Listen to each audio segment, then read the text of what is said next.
list, which I'm really proud of. In the construction world, that's pretty doggone good. And we're getting them complete within 2 days of the punches being created on average. So there's obviously items that'll linger for procurement, different things. But the team out there is doing an exceptional job of pushing us through to the finish line here. So schedule, here's kind of an overview of where we've been and where we are today. So we are, just beginning Q3 of 25, and so we're getting very close to substantial completion. The commissioning of the building will start within the next few weeks. That's going through commissioning all the different systems and getting all of your final completion documents put together. Mid next month, we'll start with your owner FF&E, which is furniture, fixtures, and equipment. Will start. We'll start to build out your data center. The city, that's something that Charlie will be doing, to come in and start building out that data center so we can start to occupy the building for its intended use. So we plan on having a certificate of occupancy mid part of this quarter, and then of course early fourth quarter you should be able to move in and take occupancy of that building and get it moving forward for its intended purpose. And so you can kind of see some snapshots along the bottom there. I thought it was interesting to include those aerial pictures. We've come a long way in a short amount of time, and it's really starting to come together. I say this every time. I'm going to continue to say it every time. It takes a team. It really does, and this has been an exceptional team to work with. All of your different departments within the city and all of the consultants that you selected, as well as our design build team, have just worked seamlessly together, and that is unusual for everybody to be able to collaborate as well as we have. And so I'm proud of the way we've been able to pull this thing off, and excited for ultimately a ribbon cutting and to get in there and start using this building. And with that, I will turn it over to you for questions. You said 5 words all 5 of us love to hear. On time and on budget. Thank you. I took a tour of the facility several weeks ago. It was amazing. Thank you for the tour. Michael Hornes and I got lost several times, but we had a guide that had a map on his phone and could tell us where we were. It's a beautiful building. And not only is it beautiful, I think it's going to be very functional for the people who will work there. Where they work now, you've seen it. This is an upgrade. This is an upgrade. Any other comments or questions? No, I just want to say that having lived here for 34 years, I've been advocating for them to have a purpose-built facility. And for you guys to come in and do the kind of job that you've done is exceptional, and I thank you for it. Thank you. Jeff? I just want to say thank you all. It's amazing how fast it's come up and everything that's happened over there, from groundbreaking on grass and bare dirt to seeing what we are now. So thank you all very much. And, Josh, thank you for being there and, supporting the city in the past and doing so and giving us tours. Sure. Thank you. Much appreciated. Yeah, I enjoyed my tour as well. It was amazing. Can't wait to walk to the finished product. We'll have to have a map, though, so we, Just like our guide. or breadcrumbs or something. I'm not supposed to know it. That, it's going to be wonderful for our community, and thank you for everybody who's worked on it. Staff and your crew and you, thank you very much. I don't know that people realize what an asset that will be. Not only will it be a place that is a good place to work, but I think it will help with recruitment, retention, and customer service to the citizens of our community. So thank you very, very much. Thank you. All right. Let's move on to item 2B. Mr. Rice is out of town working on city business, so I'm going to turn it over to Mr. Hornes, who has to give the full report. I will give a full report. I'm also going to ask Julie Behrens from the finance team Thank to you. help with that. So for mine, I'm just going to talk for a little while. Julie will have a I did this yesterday, and I'd like to do it again today, keeping that debris flyer up and out there as much as we can, I think is important. So, as of today, there are 107 confirmed deaths in Kerr County. Of that, 37 of those are children. The governor's office has a number that's 116. That includes 9 confirmed dead from Kerrville County. We still have 3 people missing. Search and rescue continues right now, and will continue. There's an informational meeting tonight at Ingram at Tom Moore. That video, that meeting is being recorded. So I don't think we're gonna have competing meetings. I think there's just a lot of information to get out, and so as many meetings as we can.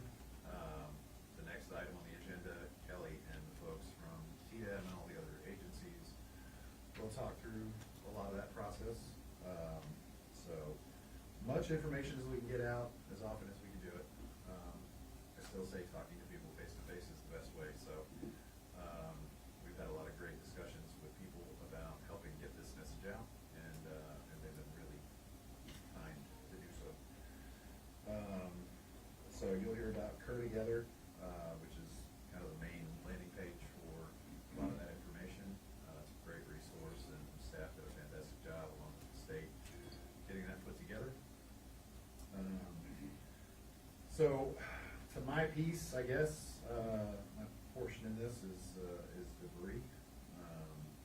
And so TxDOT and TDM are both kind of working simultaneously to the debris piece of all this. TxDOT have their contractors working right now, and they are going to be picking up debris along state roads, right? So Highway 39 up in Hunt, 27 down through Ingram, and through our town and beyond.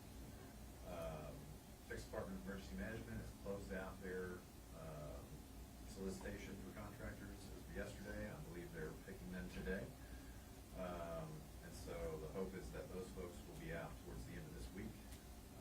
Always reluctant to say what day, because you don't know what's gonna happen, but it should be starting this week. And that'll be roads that are off system from TxDOT. So you've got county roads, city roads, and those private roads that have kind of easements that are open to emergency personnel to get into.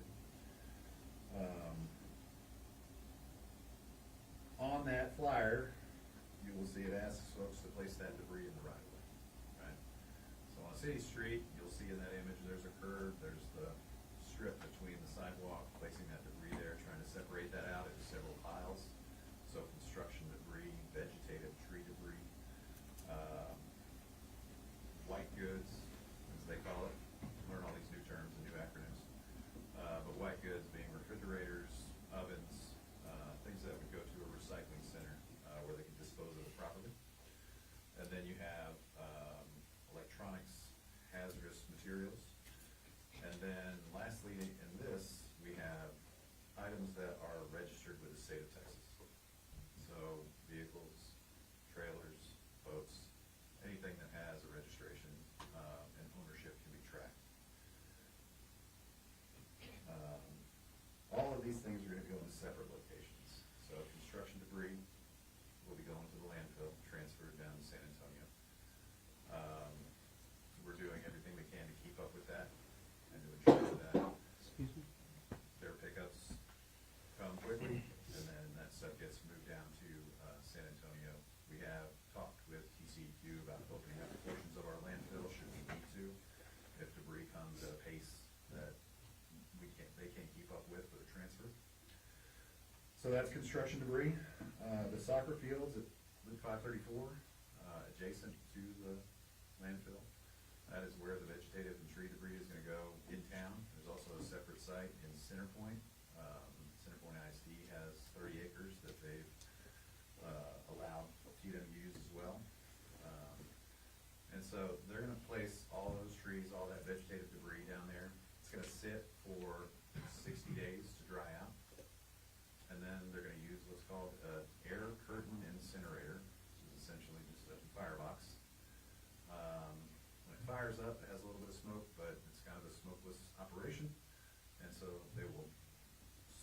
process of putting that debris in there and disposing of it. And so, all in, that's maybe 120 days, something around there. From stuff dropping off, which is happening right now. TxDOT has begun that process, and we have some pretty massive piles out there already. And that'll continue to happen, for the next few months.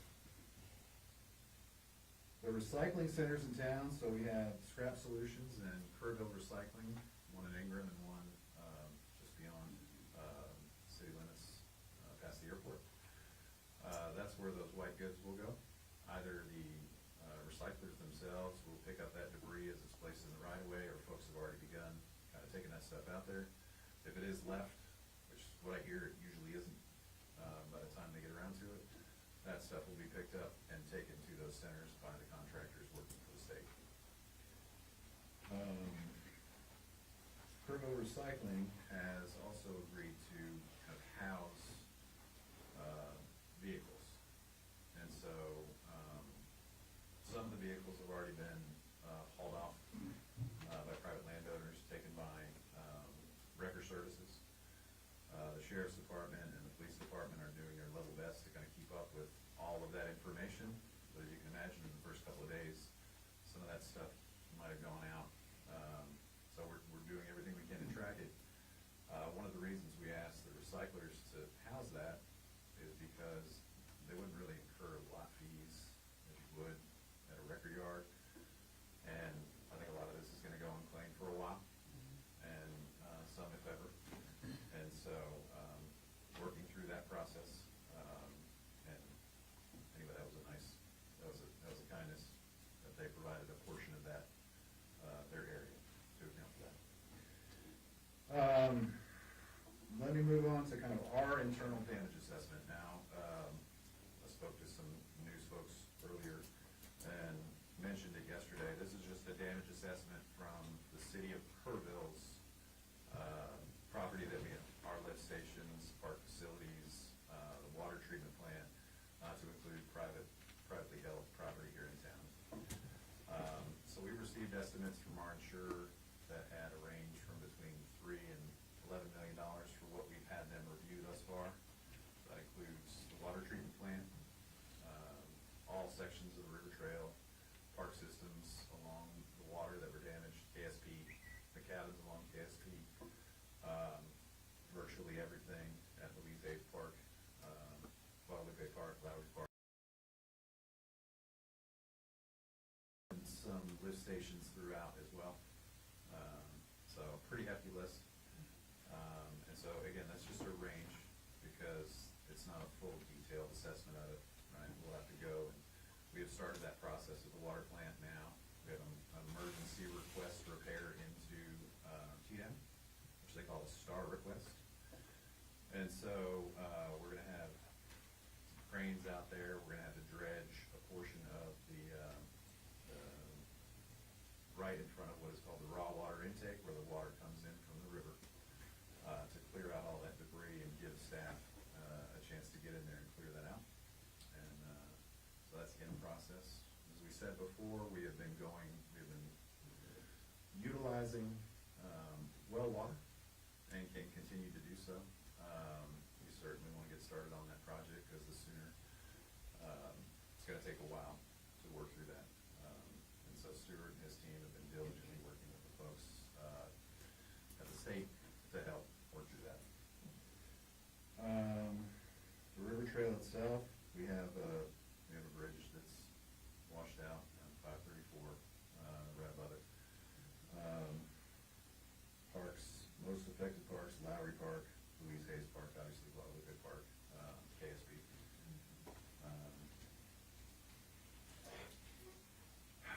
Lastly, we've started talking recovery with TDM folks, but we're too early into the process to kind of start really talking about that. So it's all just, we're trying to stay ahead as much as we can. Lots of folks have been great providing resources for us, just to, hey, if you're not thinking about this, you need to start thinking about this. You know, sadly, it's places that have been through these kind of things before. And so we're taking all calls and trying to field as much of this as we can. that, Mr. Mayor, I can turn it over to Julie, and she can go through her piece, or if you all have questions, do that. I just have one question. Is this flyer available on the city website? So it's on Kerrville. Excuse me. We make it available anywhere and anywhere we need to. Plaster this thing up as much as possible. Yeah, Yeah. it is on the website. Thank you. There we go. Ms. Eagerman? Okay, I'm gonna ask this question because I've been asked this question a lot. The three missing, that seems to be a question I get from many folks. Who would be able to answer that question as to the accuracy of that number and how they arrived at that number? Is that, it's not us, but No, it is not us. So it's gonna be the sheriff's office, it's gonna be the police. I can give you the summary as I know it. So we fielded any number of calls, starting on the 4th, all the way up until, now. right. I'll give you an example of a call that I received from someone in Florida who said, I had a relative who was last seen in Vernon. They gave me all their information, that was 4 days prior to the event. That was a person who was listed as someone who was missing. And many, many, many calls like that.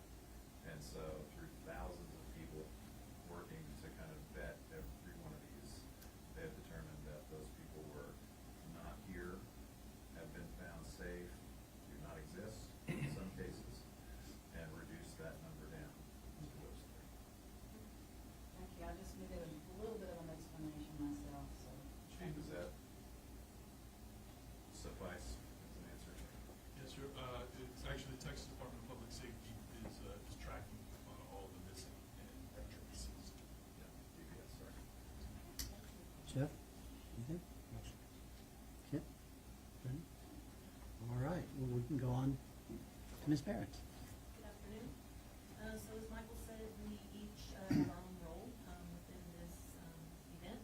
And so finance's responsibility is to track all the expenses related to this and make sure our procurement processes are in place to set us up for the best possible reimbursement for eligible expenses as we go on. So why don't we just talk a little bit about what that process looks like tonight and answer any questions that you might have. Keep in mind, it's very preliminary at this point, but we have gathered detailed data every day. So we set up a special project within our accounting software to be able to track expenses directly related to this project, so keeping those separate from other operational expenses. Departments are submitting super detailed information to us every day, of activity logs, of time spent, machinery and equipment used, hours that we're using, all of those things, supplies that we have to buy. And of course, Michael and Stuart and those guys are out there tracking repairs and maintenance and things that are gonna need to be done. We're working with Texas Department of Emergency Management, or TDM, very closely, so providing them information every day as it comes into us from departments, so that we can kind of, at a high level, track daily costs of what's going on out there. And then they're helping us also with FEMA grant requirements and kind of hold our hand through that process, so we make sure we're meeting those requirements ahead of time, and that we're positioned to take on that grant when the time comes. Risk management and department directors, we're working with TML, our insurance company, to do damage assessments, as Michael said, filing those claims, and then that is gonna be ongoing for some time. So I don't think anybody's really ready to speak to what that looks like yet, but just want you to know that is happening. So we did some estimated expenses yesterday. Keep in mind, this is very high level. This is just high level information that comes into us every day. How many employees work on the event each day? How many hours have been dedicated to that, and about the expenses that we've incurred right now. So as of yesterday, almost 15,000 hours, that's regular and overtime hours, that are being dedicated to response to this event. About $620,000 in salary costs, and keep in mind, that's just salaries, there's no benefits or anything attached to that. So when we go to look at reimbursement, we'll of course lose some expense there. About 8,000 hours of equipment or vehicle use has been expended to this. And again, repairs and supplies, it's not been yet determined, but we are tracking expenditures as they come in and dealing with some larger procurement things. I did want to kind of mimic what Michael said and give a shout out to TDM. They've been super supportive of us. They've provided us inspectors, medical team, finance support through this event and helping us kind of guide what next steps are. They've given us planning personnel, a lot of different supplies, some of them larger than others, and of course the debris management that they're doing. So definitely want to give credit to them and their experience and their expertise in what they've offered to the community. So this is just kind of a snapshot so that you can see what happens, what's the channel here. So obviously City of Kerrville at the top. Texas Department of Emergency Management is the go-between between us and FEMA, basically.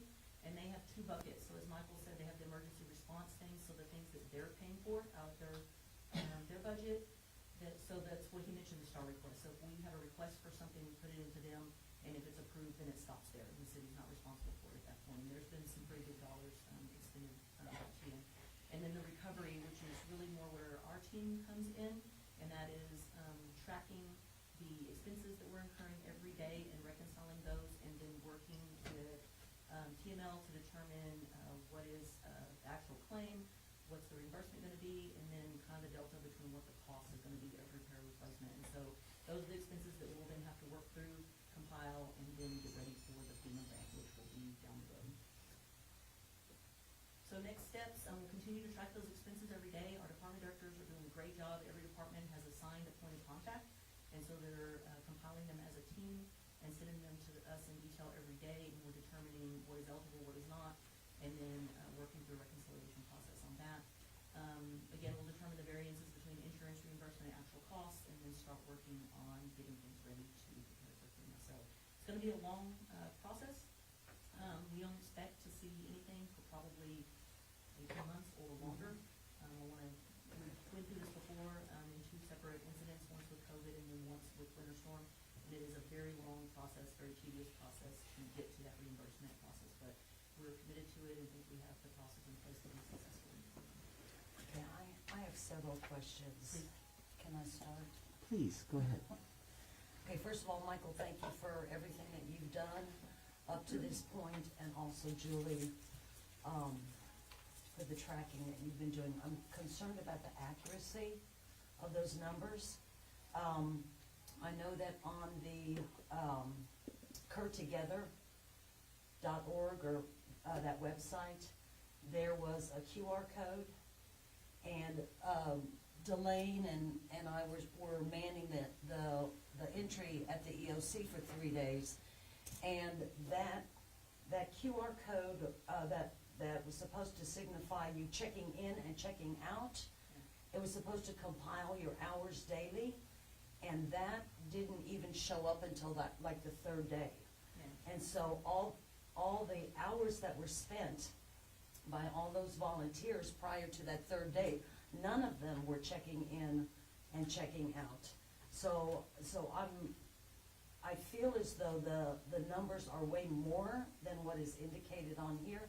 And how do we know? Because I had heard that when you check in, all that information goes to TDM or wherever, and it kind of gives them an assessment of exactly how many man-hours were spent on this event, and then they attribute some sort of cost to that, and I think the cost amount was $33 an hour or something, and then that's what tells them what the value is that we need to be reimbursed. Yeah, so two different things really. So the burn rate that you're seeing every day, those are estimations. So departments are actually providing that. So I think two different answers to your question. Departments are providing that to us on a daily. So like Chief Haley will send us and say we had 20 officers working and they worked this many hours and these were the units they drove. And so we're providing that to a high level to TDM, not down to the reconciled version. Okay. We're also collecting detailed information. So we have timesheets, we have the project that we're using, all of those things that are being compiled in detail on the backside. So the situation rep that you see every day is really estimated because they're asking us for that every day. There's no possible way we can give you fully detailed information every day. We're just trying to get a roundabout idea based on a burn rate or an average cost per hour across the entire organization that's applied to that to say, today we spent about X. So that's estimated. When we get down to really starting to work on our FEMA grant, what we're collecting in our department is much higher, a lot more detailed than that. I mean, it's down to the timesheet, we reconcile all the way back to the bank statement. So the volunteer side is going to be a little trickier. So there's two things to know. Only volunteers for the city of Kerrville will be counted towards our match, and we can have a larger FEMA conversation later. Okay. We've been doing a pretty good job of tracking that of late. Those first 2 days, Right. came out in droves. And so there's going to be some gap. Those aren't hard costs, so if there's a beauty to it, there's not hard costs. So we're going to capture what we can from a volunteer. I think one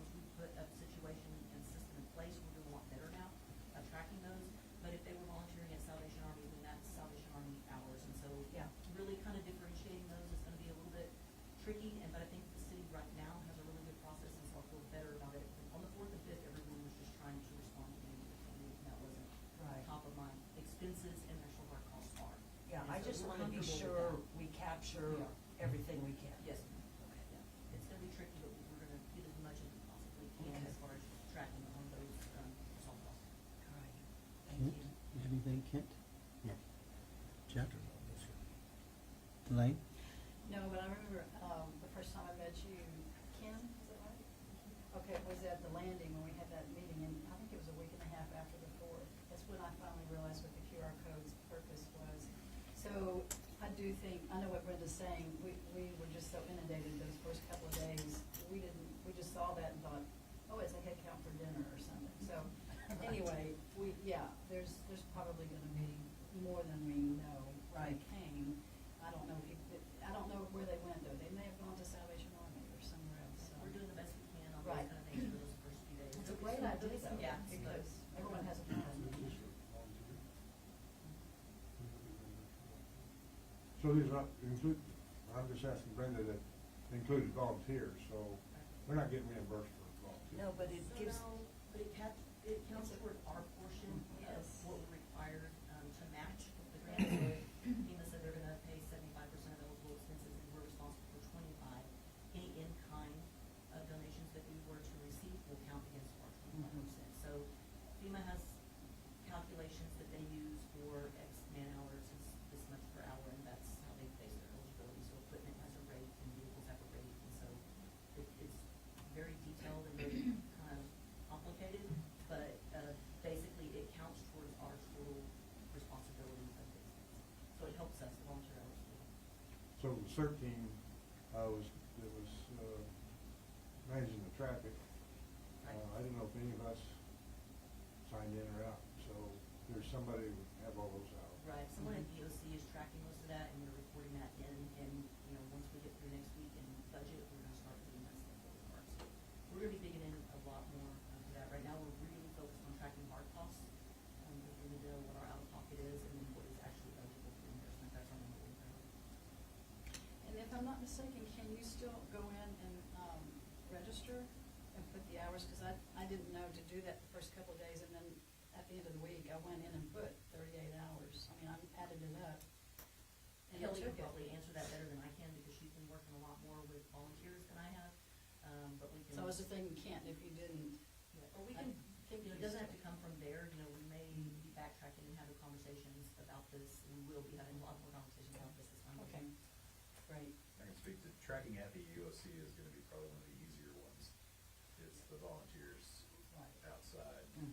and external in those spaces. That's gonna be the one where we're gonna do everything we can to capture it. A lot of it's not going through that registration process. Mhm. Jeff? Anything? No, sir, thank you. I want to say a brief word about TDM. They've been a pleasure to work with, very professional, very kind, everyone from Chief Kid to everyone wearing the same shirts. Y'all have been very, very, A lot of those shirts. thank you for coming when we called. Yes. We needed help, and you guided us, you kept us on the furrow instead of plowing off to the left or the right. So thank you very, very kindly. The whole state of Texas really was, Oh, all the amen. departments were really fabulous, so the amount of people that showed up and dug in from DPS and game wardens and on, it was really amazing. Amen. And we called for help and the world answered. That's nice. All right, anything else on 2B? 2B or not 2B?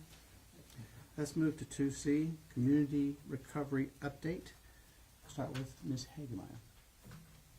Hello.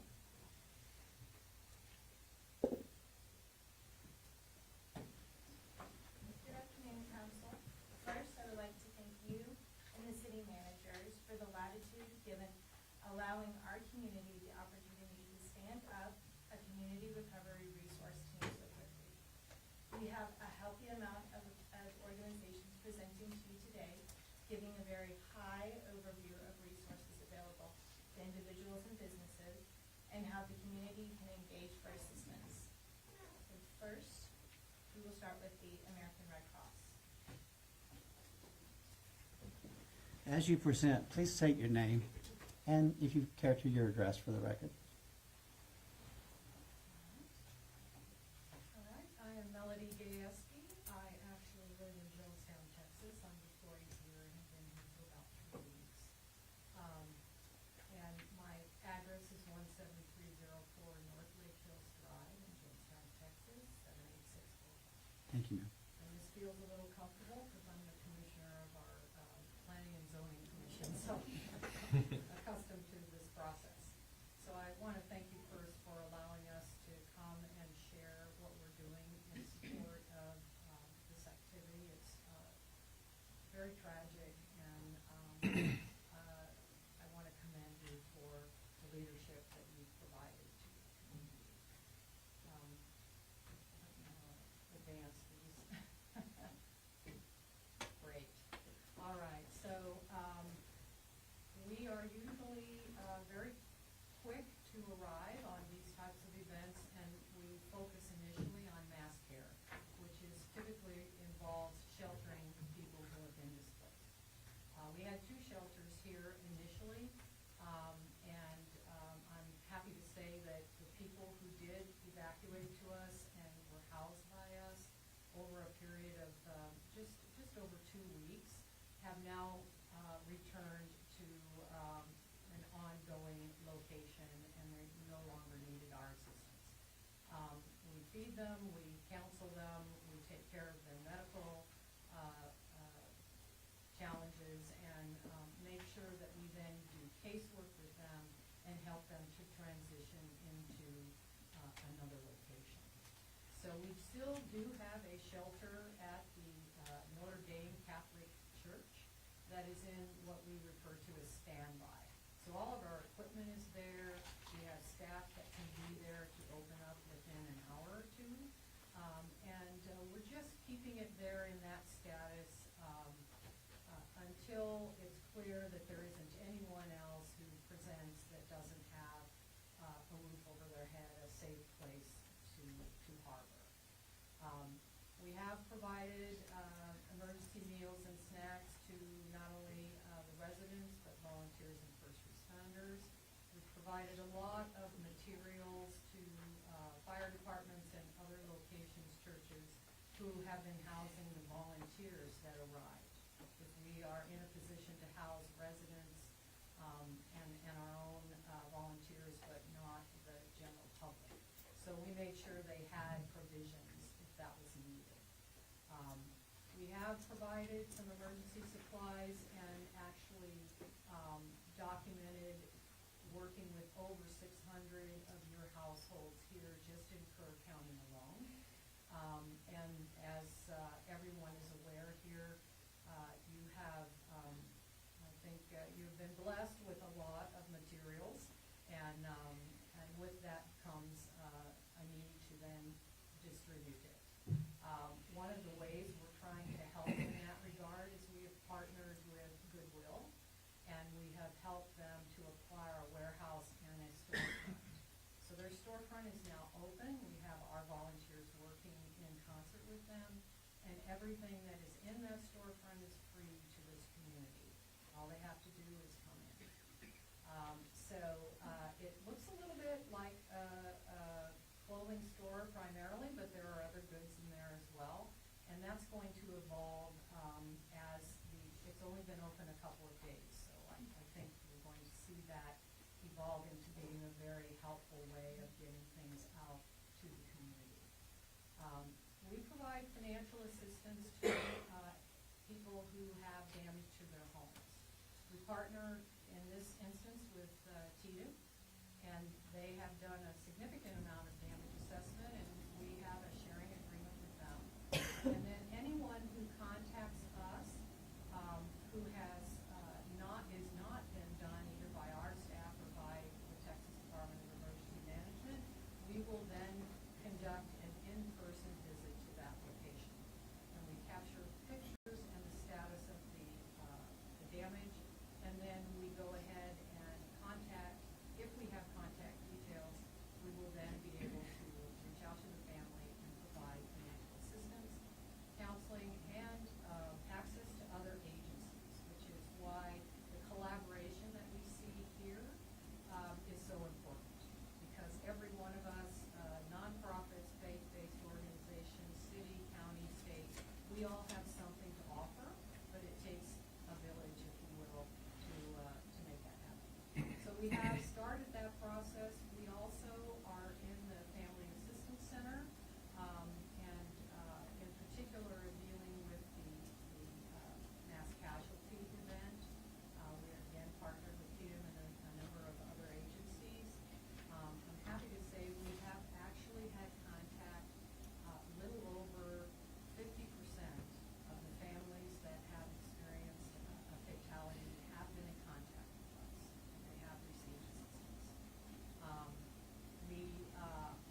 our May 100 Red Cross for reunification.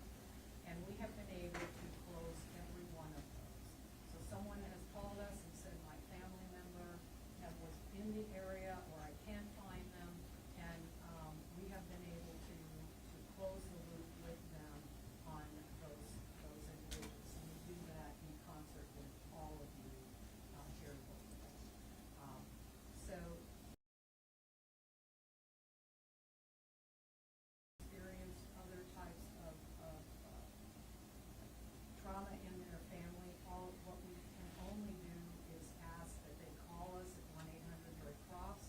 We are integrated into your community and in at the state, at the federal, and at the city and county level, along with faith-based organizations.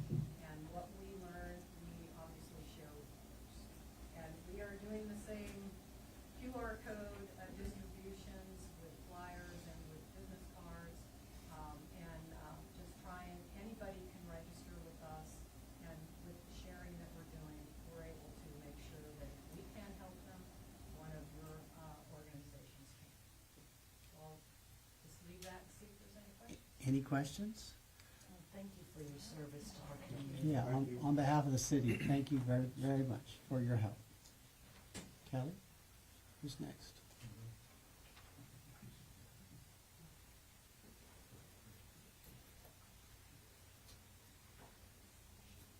Good afternoon. My name is Luisa Cepeda. I am here to speak on behalf of the United.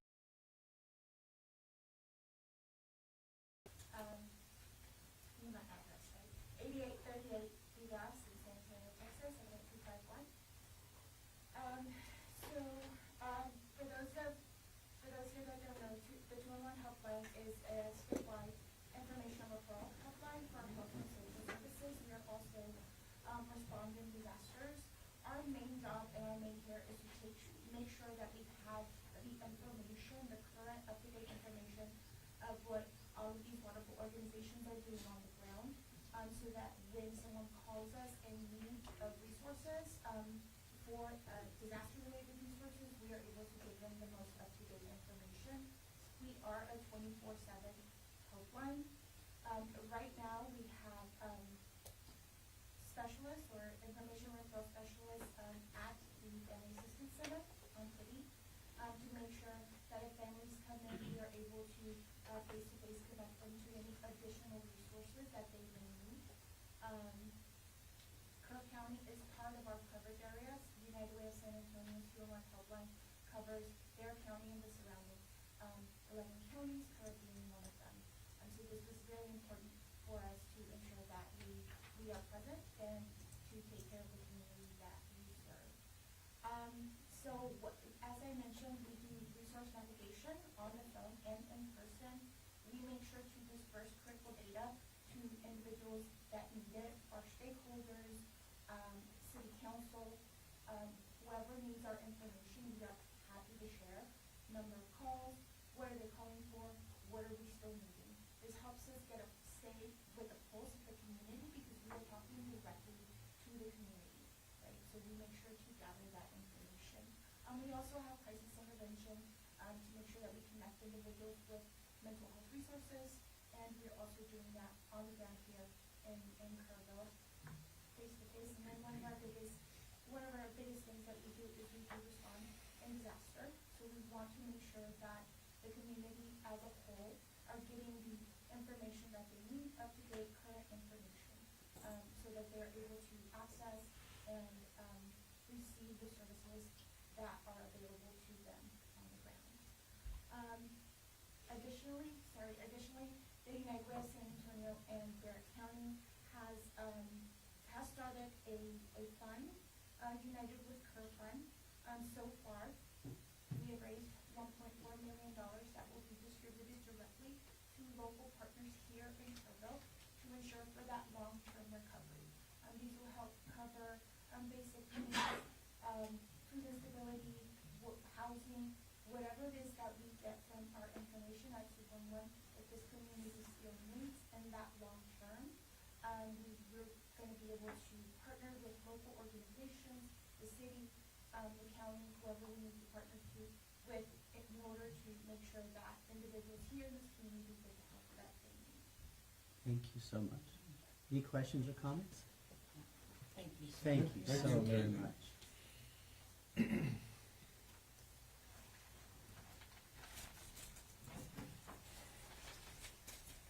evening, Mayor, Council, Tom Bach, 155 Main Tree Lane, Kerrville, Texas.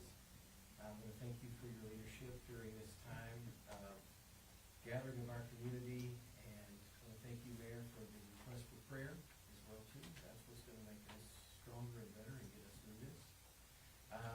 We're here today on behalf of Curry DC, but I want to let each and every one of you know there was not one single organization that was successful, and it will show our efforts and everything that was put together.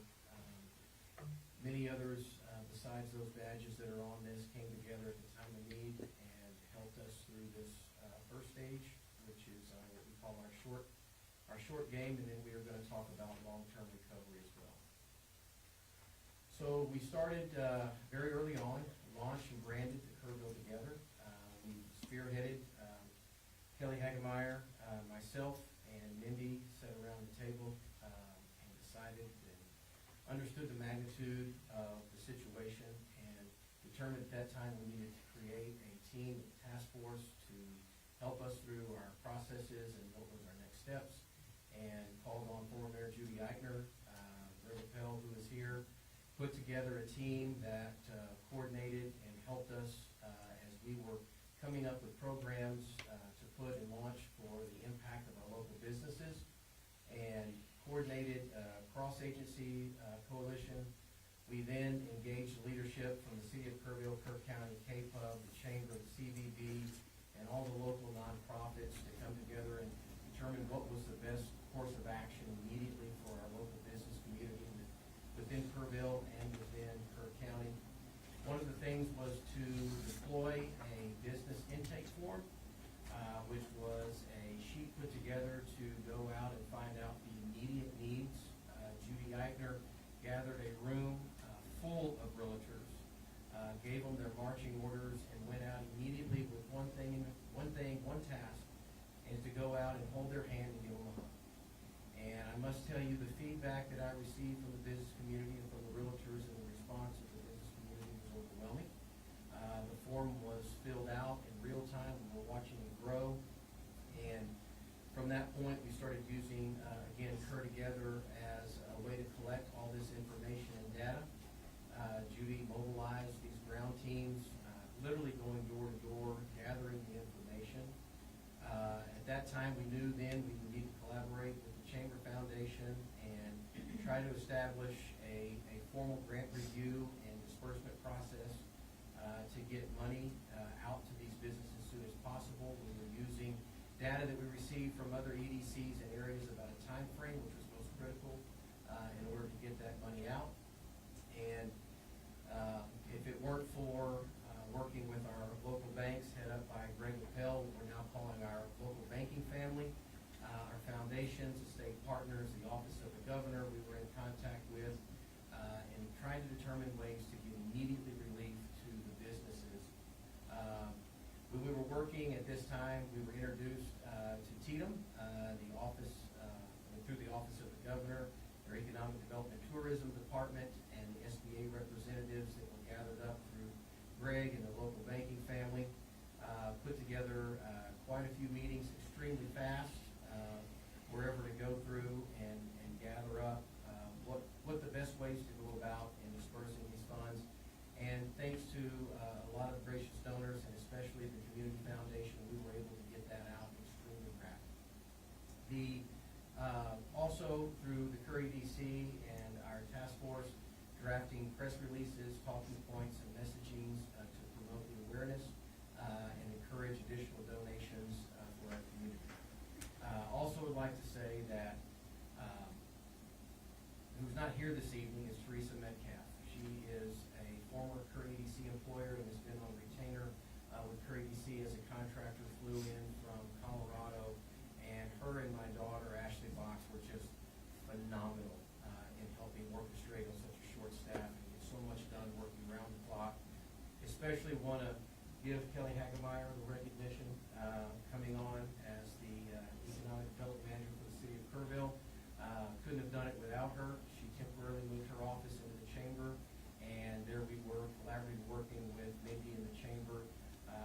much more effective that way and got a lot more done, especially with the hours that we were operating under.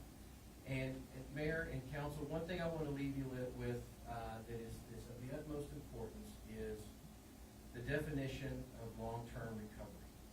For those that were affected, long-term recovery began on the 5th. And I want the community to know that we are in the process of framing that up. And I also want the community to know that it will be run and organized by its community leadership. We will be in control as a community of what our long-term recovery looks like. I want to thank Tatum so much for their skill sets that they provide us. They are literally walking us through this program. They do not own this program, nor are they trying to run this program. They are here, they are the professionals. They are the ones that are giving us and guiding us through best practices. This is what they do, and we are taking their advice. But I also want the community to know that long-term recovery doesn't mean we're going to wait a long term to start it. We have already started on that process, and be assured we will have a program to release to the community here very soon. Questions or comments for Todd?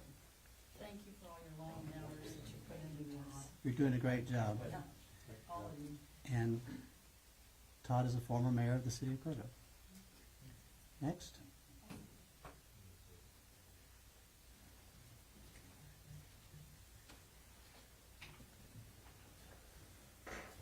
Mr. Mayor, council members, to everybody else present, good evening. My name is Gabriel Peralez. I'm the Public Information Officer with Small Business Administration Office of Disaster Recovery and Resilience. And I'm here today to share that during the time of disaster, not only does SBA help businesses, but we help homeowners, renters, nonprofits, and again, businesses of all sizes. And during the time of disaster, speaking to what Todd just said, we come in and we hope to offer long-term solutions. With SBA, what we're offering is homeowners and renters both the opportunity to apply for loans at a very low interest rate to help get them back on track. So homeowners and renters can qualify for up to $100,000 for personal loss, which includes clothes, furniture, and also including vehicles. Aside from $100,000 for personal loss, homeowners can also qualify for up to $500,000, and that's to either repair or replace physical damage to their home. Now, from the business community, businesses that have suffered physical damage can also apply and qualify for up to $2 million. And that is going to be over the course of up to 30 years with the low interest rate as low as 4% and no payments and no interest for the first year. We also have what's called economic injury disaster loans. So any business that may have suffered any economic injury can also qualify for up to $2 million, again, over the course of up to 30 years with an interest rate as low as 4%, and again, no payments and no interest for the first year. Now, coming back to the homeowners and renters, their rates are as low as 2.81% up to a 30-year term as well, again, with no payments and no interest for the first year. So while we certainly understand the pain that the residents are feeling, and right now might not be the time or the first thing that people are thinking about is getting into a disaster loan, what we always say is we want to be a part of the solution and offer to anybody that comes to our SBA table to take advantage of all resources. Because you don't have to apply for just SBA. You don't have to apply for just FEMA. You can apply for every resource available and hopefully get the help that you need to try to make you as whole as possible the way you were prior to the flooding date of July 4th. With that being said, my goal and my purpose here today is really to reach out, as Todd just mentioned, and continue to promote awareness and let our partners that or the partnerships that we hope to establish help carry this information along, and you all becoming our partners, and more importantly, you all becoming the resource for the people you can reach. Because as much as I'd love to tell you that I'll be able to reach everybody myself, these arms are long, they're not that long. So, my goal is to walk out of here, hopefully be able to connect with many of you so that we can continue to share this information to those that really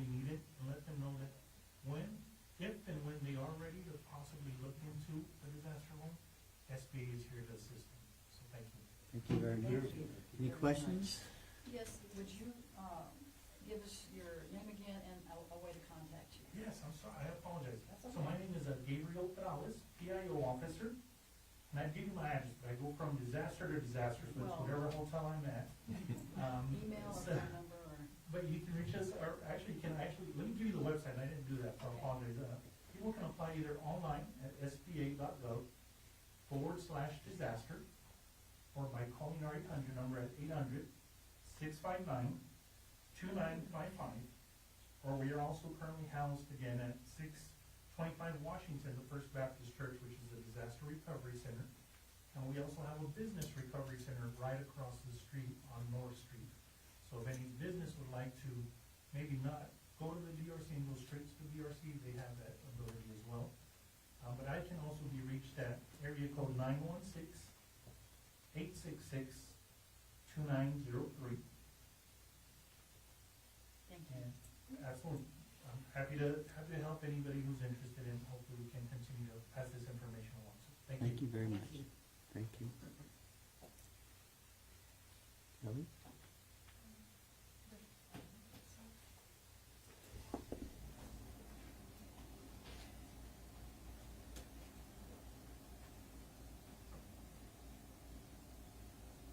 Good afternoon, Mr. Mayor, and ladies and gentlemen of the council. Lit Fund,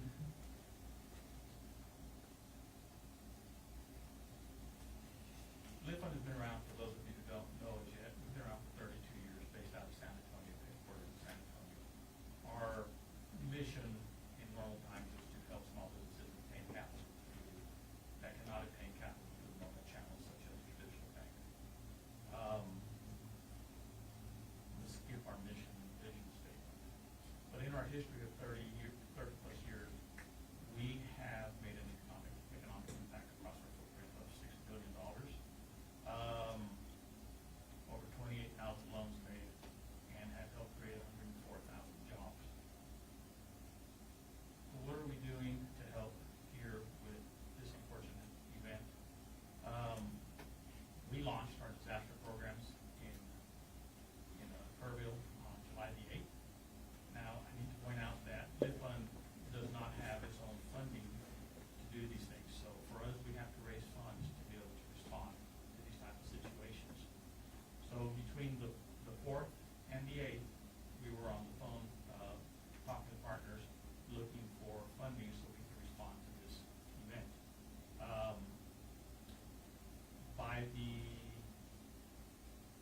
the 11th, we had our online applications open and running for both grants to small businesses and for 0% interest loans.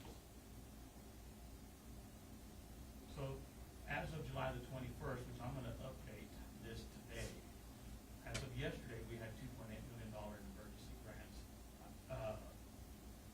and $410,000 for interest-free loans. Well, yesterday, the Community Foundation awarded us another $1.5 million, and late yesterday, Methodist Ministries awarded us another $500,000 to use towards grants in the affected areas. We're anticipating that with the demand that we've had to date, that we will need between $3 and $5 million total to be able to assist effectively all those requests that we are seeing come in. So what have we seen to date? As of this afternoon, about an hour and a half ago, we had 148 applications for the $10,000 grant. Most of these grants are due to physical damage and loss of property to these small businesses. Grants are awarded up to $10,000, and we're not just giving a flat $10,000 to every applicant. We assess their needs, and if it's property loss, and if it's a business that has had their revenues impacted, we'll assess 3 months worth of their working capital needs historic, and we'll determine how much they could use based on what their historic use of that money has been. So it's up to $10,000. Most of them are getting up to the $10,000.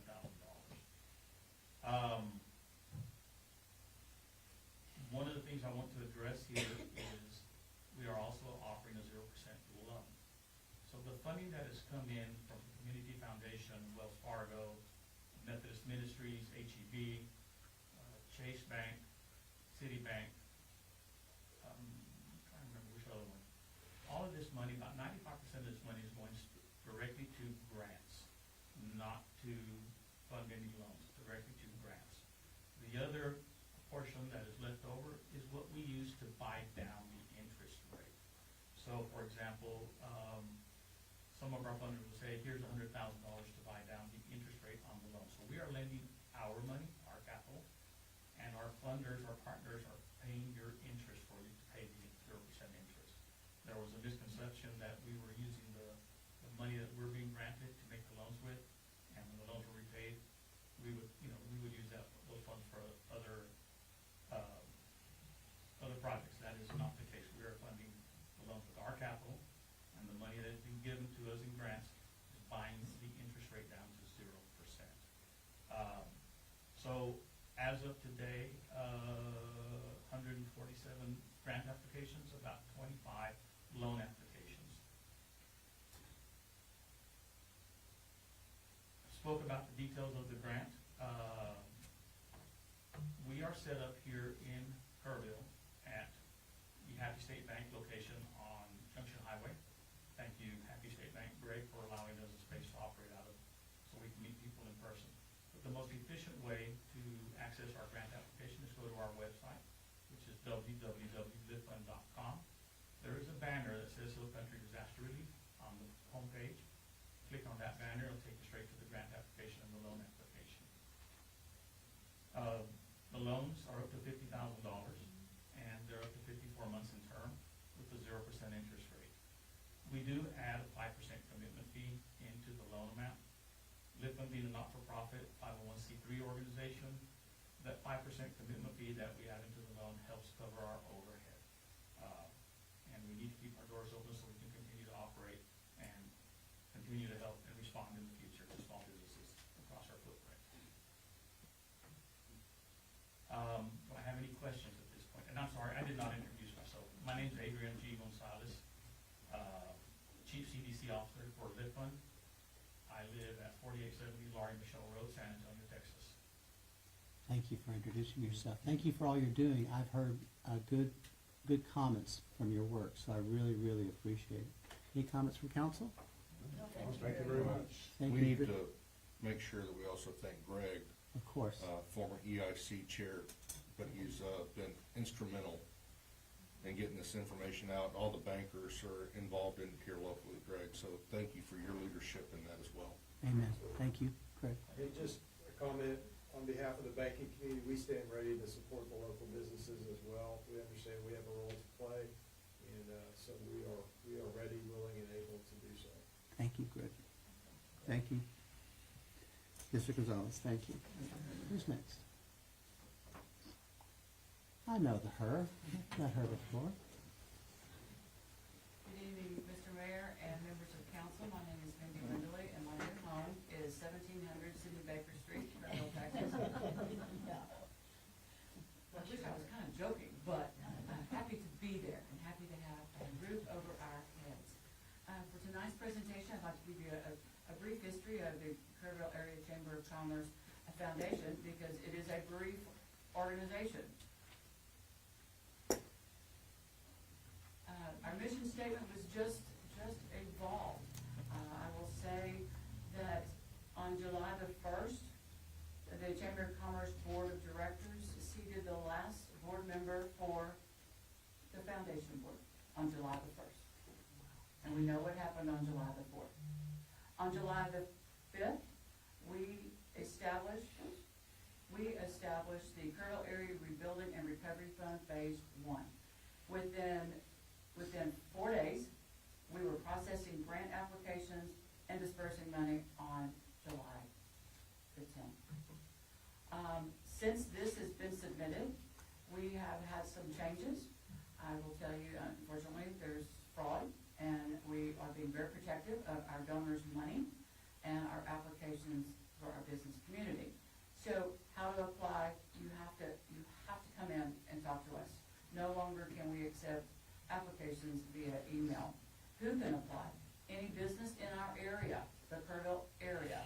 And we must admit, just basic information, driver's license, EIN, articles of incorporation, that kind of thing. Our phase 1 is going right now. It is now open, as it says, and we have rolling approvals and disbursements as funds are available. We have extremely quick turnaround. We have hired an extra person to come be with the chamber staff to do nothing but assist us in flood recovery. Our turnaround is 36 to 48 hours from intake to check presentation. As of yesterday, we have received $1,047,899 in funds. We have processed 93 applications and have distributed $755 to our small community. In the short 18, 19 hours, we have received another 45 applications that are in the in-basket right now. As people come in to pick up their check, because they do have to come personally and pick their check up, we make sure that they have all the information for the SBA, for the LIFT fund, for the bankers. We don't need to get personal, and we don't get personal, but we want to make sure that they are covered with whatever area they need. We have fielded, as all of you have, we have fielded hundreds of calls, helping people from donations, where you take them, what do you do, what do we want to volunteer. We have small operations, we have single folks to stars that have called and wanted to help us, and I'm very proud of our team for handling each and every call with grace and compassion, and sometimes we just have to sit and let them cry. We have, the QR code is up and running. We've had it the last 18 days. Anyone and everyone that would like to support us for the small business persons in the Kerrville area, it is not bound by county line. That is our QR code. I will tell you that with our wonderful partnership of the funds that I've just talked about, our wonderful partnership with the Community Foundation is making it available to help so many, and our online and check receipts to complement their generous donation have really helped. The board, foundation board, meets twice a week to provide guidance to the staff, and they are also working on phase 2. For the guidelines, it will be a little more strict, if I may use that word, because it will be more money. They help staff immensely, and they're all volunteers, and you know every one of them. And so we're very appreciative to them for their dedication to the small business community of the Texas Hill Country. I'll be happy to answer any questions. Comments or questions? Thank you, Mindy. Thank you so Go much. home. The real home, the other home, yeah.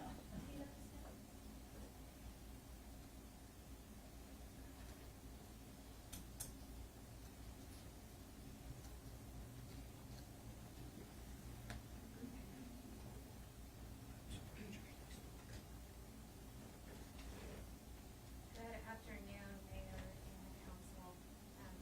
Courtney Goss. I am the State Voluntary Agency Liaison with TDOM, the Texas Division of Emergency Management.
sure that we're empowering your community and equipping them with the skills, the assistance to be able to have a true path for recovery.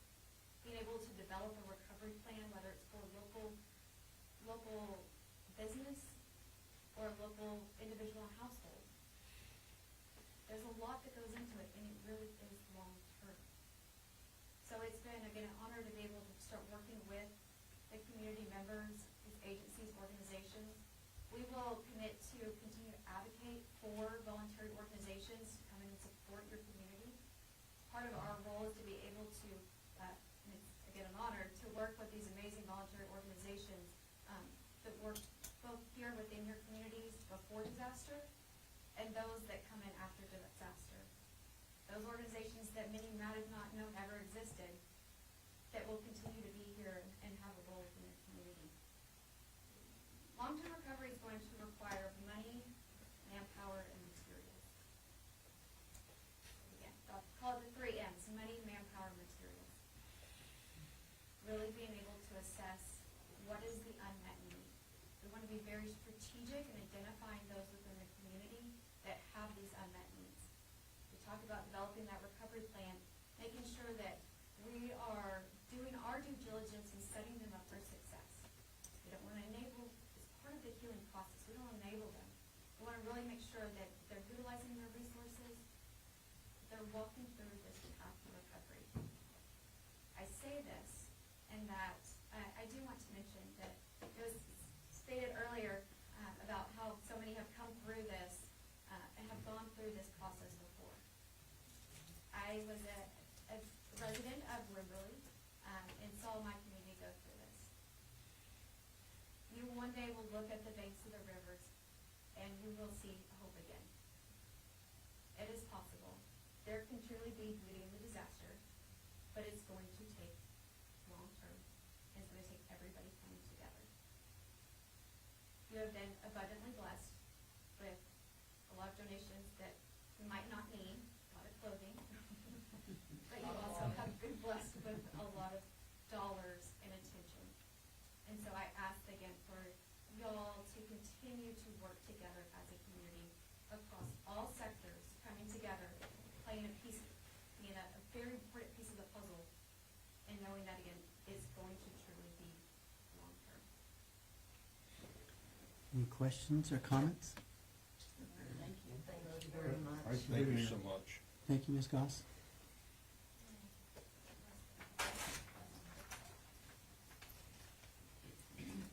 Good.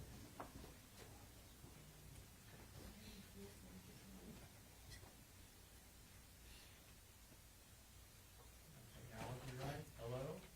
I'm Austin Dixon. I'm the CEO of the Community Foundation of the Texas Hill Country, and I'm a Kerrville resident. I live at 1661 Saddlewood Boulevard, 78028. Thank you for having me, Mayor and Council, and thank you, Kelly, for the invitation. The Community Foundation is our regional charitable endowment. We make grants to nonprofit organizations, and we award scholarships to students going to college and technical school. When there are emergencies, the Community Foundation, like community foundations across the country, open up disaster funds and support the community in times of crisis. We did this for Uvalde in 2022. We raised money for the community as well as for victims. We delivered $23 million to 447 households in the wake of that tragedy. And we still have the Uvalde Forever Fund of Community Foundation with an advisory committee of Uvalde residents. And we've redone multiple parks and playscapes. We've supported long-term mental health. We helped build a children's bereavement center in Uvalde with 10 years of operating expenses. We've done a lot of good work there. In March, we set up the Crabapple Fire Relief Fund for Fredericksburg, and we supported that community in their time of need. And on the morning of July 4th, at 9:46 in the morning, we opened the Kerr County Flood Relief Fund to accept donations for what we did not know was coming our way. We are a local trusted source for philanthropic management of resources and donations. We announced today to the media that we've raised at least $60 million in donations, and the key word there is at least. That is a conservative estimate of what we have done in 18 days. So far, this number is rounded up a little bit. I had help with my slides. It should be $8 million that we have granted to nonprofits in the past few days to vetted organizations, and I'll share with you a little bit about who those groups are. But our strategy has been that the Community Foundation's dollars are going to be early dollars and long-term dollars. And so in the first week of the flood event, we granted $5 million to organizations in our community, and we issued more grants today that we announced. But as one of my advisors has said, we need to slow down to speed up. And so now that some of the help has arrived from some of the resources that we have funded and also that we have befriended, such as TDM and also the SBA, some of those medium-term supports are going to be here for us. And the Community Foundation is going to take a more long-term approach going forward. I wanted to share with you just a list of some of our grantees. We've made this publicly available on our website in our 4 categories. I'm proud of all of our grants. They are almost exclusively to nonprofit organizations that the Community Foundation has had long-standing grantee partnerships with. We know their staff, we know their board, we know their board chair, we know the old board chair, we know the old board drama, we know all sorts of